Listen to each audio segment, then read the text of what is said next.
कि हम भारतीय मुसलमान जिन्ना के आह्वान को ठुकराकर अपने इस प्यारे वतन की मिट्टी के साथ मजबूती से जुड़े। वजीर आजम की इस बात की मजम्मत करता हूं और उनको बताना चाहूंगा कि जिना के बारे में उन्होंने जो कहा था, हम तो जिना के सख्त मुखालिफ है, इसलिए भारत को अपना वतन माने।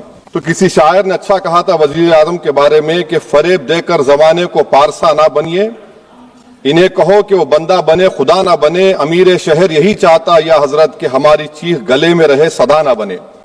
दूसरी बात मैडम, हमारे वजीर दिफा जनाब राजनाथ सिंह साहब ने बड़ा ही अजीब व गरीब और तकलीफ दे बात कही उम्मुल मोमिनीन के बारे में और उम्मुल किताब के बारे में। उम्मुल मोमिनीन उनको कहते हैं जो हमारे प्रॉफिट मोहम्मद सल्लल्लाहु अलैहि वसल्लम की वाइफ हैं, वो हम तमाम मुसलमानों की मां, हम उनको तस्वुर करते हैं, मगर हम उनकी इबादत नहीं करते, हम अपनी मां की इबादत नहीं करते।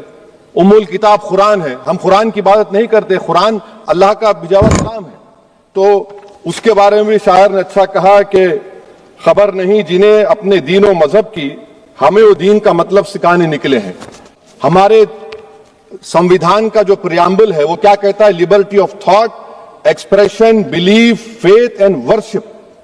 अगर दस्तूर का ये पहला सफा ये बात करता है तो फिर कैसे किसी शहरी को किसी खुदा, देवी, देवता की इबादत करने पर या सजदा करने पर मजबूर किया जा सकता है? आप ही की पार्टी से आज की जो बातें हुई है इसी को बोल रही हैं। मुल्क किसी खुदा, देवी, देवता, मजहबी इलामत के नाम से नहीं चलता, ना मुल्क किसी एक मजहब की मिल्कियत है। इसीलिए बाबा साहब अंबेडकर ने क्या कहा था? उन्होंने मदर इंडिया के नजरिए को मुस्तरद किया। बाबा साहब ने एक नई इस्तिलाह वजह कर दी और कहा कि भैक्षित भारत, ये बाबा साहब अंबेडकर ने कहा। अगर भारत को देवी कहने और उसके आगे सजदा करने तो दरअसल कौम परस्ती को, वतन से मोहब्बत को मजहब में तब्दील कर रहे, और फिर यहां पर बोल रहे कि अगर भारत में रहना है तो वंदे मातरम गाना पड़ेगा। भाई ये तो संविधान के खिलाफ है, सुप्रीम कोर्ट के जजमेंट के खिलाफ है। अगर वंदे मातरम मैडम कौमियत का मियार है तो फिर सवाल यह है कि हजरत मोहानी की कौमियत क्या थी जिसने इनकलाब जिंदाबाद का नारा दिया? अगर यूसुफ मेहरली ने quit India Simon go back का नारा दिया तो उसकी कौमियत क्या थी? अगर हैदराबाद से मौलवी अलाउद्दीन जो मक्का मस्जिद का पहला मुजरिम है काला पानी में, और तुरेबाज खान जो मारकर लाश को लटका दिया गया था हैदराबाद में 8 दिन तक, उसकी कौमियत क्या थी? अल्लामा फजले खैराबादी का सेल काला पानी का पुकार कर से पूछ रहा है जो वहीं पर मर गए, खबर वहां पर है, बताओ मेरी कौमियत क्या थी? मैडम मैं एक मुसलमान हूं, मैं इस्लाम को मानने वाला बावकार इंसान हूं और मेरे मजहब की बुनियादी तालीम तौहीद है, ला इलाहा इल्लल्लाह, नहीं है कोई खुदा सिवा अल्लाह के। और कुरान में अल्लाह क्या बोल रहा? इय्याका नाबुदु इय्याका नस्तईन, तुम मेरी इबादत करो, मुझे मानो। मुझे कहां से मिल रहा? आर्टिकल 25 से मिल रहा है। मुझे कहां से मिल रहा है? Liberty of thought, expression, belief, faith and worship से मिल रहा है। तो इसको जोड़ना ये बहुत ही खतरनाक होगा। और हमारे प्रॉफिट मोहम्मद सल्लल्लाहु अलैहि वसल्लम जब मदीने को गए तो उन्होंने उस वतन के लिए दुआ की, कहा कि अल्लाह मदीने की मोहब्बत हमारे दिलों में और इजाफा कर दे, मक्के से ज्यादा कर दे। तो ये इस्लाम, मुसलमान होना, हमारे ईमान में मुल्क की मोहब्बत बीच में नहीं आती, और मुल्क से मोहब्बत है और रहेगी हमेशा, क्योंकि ये अजीम कुर्बानियां यहां पर शामिल है जिन्होंने जंग आजादी में हिस्सा नहीं लिया।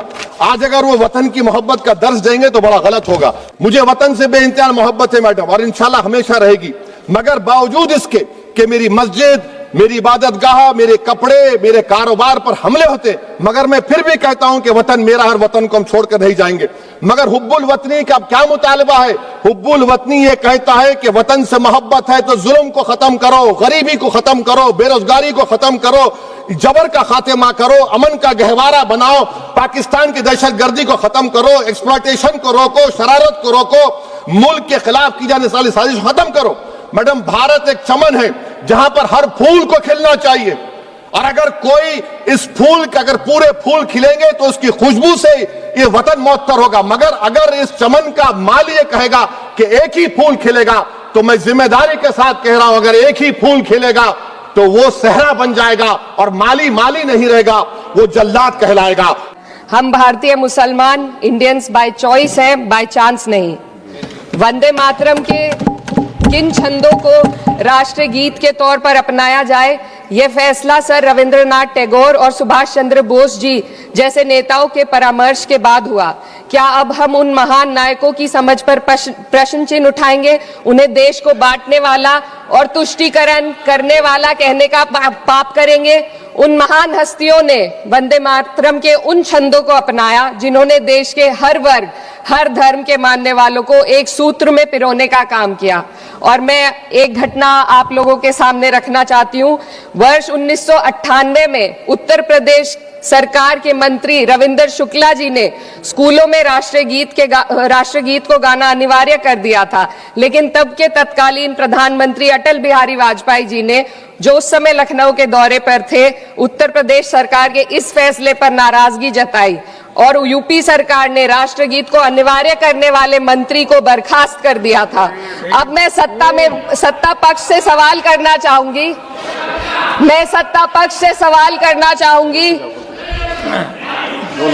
बोलने दीजिए। मैं सत्ता पक्ष से सवाल करना चाहूंगी कि जो विजन आजादी के समय के लोगों का था राष्ट्रगीत को स्वेच्छा पर छोड़ने का, उसी का अनुसरण माननीय अटल बिहारी वाजपेयी जी ने किया, तो क्या वे भी मुस्लिम तुष्टीकरण कर रहे थे? जी नहीं, अटल बिहारी वाजपेयी जी राजधर्म निभा रहे थे। देश में सब धर्मों को एक साथ लाना, सबके जज्बात का एहसास करना ही सबसे बड़ा राष्ट्रवाद है। माननीय अध्यक्ष महोदय, आज हमें वंदे मातरम के असली भाव को समझना जरूरी है। यह गीत तो देश के जल, जंगल, जमीन, हरियाली और निर्मल हवा की वंदना को समर्पित है। यह भारत की जन जन की मंगल कामना करता है कि भारत का हर नागरिक स्वस्थ रहे, सुरक्षित रहे और सम्मान के साथ जी सके। सुजलाम सुफलाम का अर्थ है, सुनिए, ऐसा देश जहां स्वच्छ और पर्याप्त जल हो, जहां नदियां जिंदा हो, बहती हो, जीवन देती हो। अध्यक्ष महोदय, लेकिन अब जरा यमुना का हाल देखिए। दिल्ली प्रदूषण नियंत्रण समिति की 2025 की रिपोर्ट बताती है कि यमुना के कई हिस्सों में बीओडी स्तर 127 mg पर लीटर है तक पहुंच चुका है, जबकि किसी जीवित नदी के लिए ये 3 mg पर लीटर से कम होना चाहिए।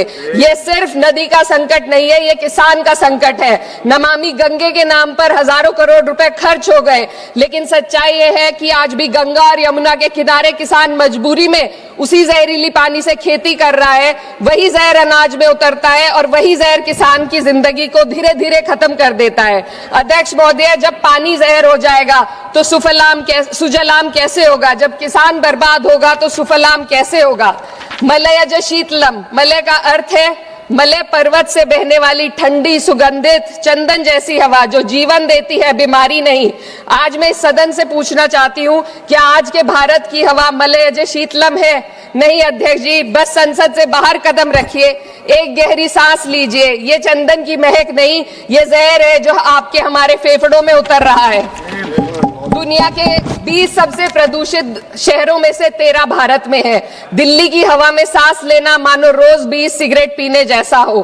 भारत हर साल सर्दियों में जहरीली हवा के प्रकोप में घिर जाता है। आज वंदे मातरम को बुनियाद बनाकर राजनीति की जा रही है, लेकिन जमीन पर जंगल पूंजीपतियों को सौंपी जा रही है, आदिवासियों को उनके घरों से उजाड़ा जा रहा है।